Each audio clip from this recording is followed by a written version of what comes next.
Today in this video gonna to show you how to type move symbol in MS Word. So as if you want to move symbol in MS Word, so very easy.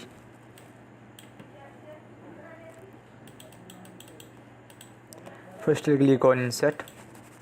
After click on symbol, click on more symbol, type character code 00B5.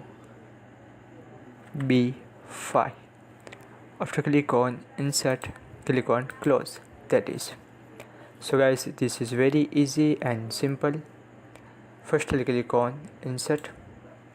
After click on symbol, click on more symbol, type character code 00B5. After click on insert, click on close. That is. So guys, this is very simple and easy method. Thank you for watching this video. Please subscribe my channel for latest update.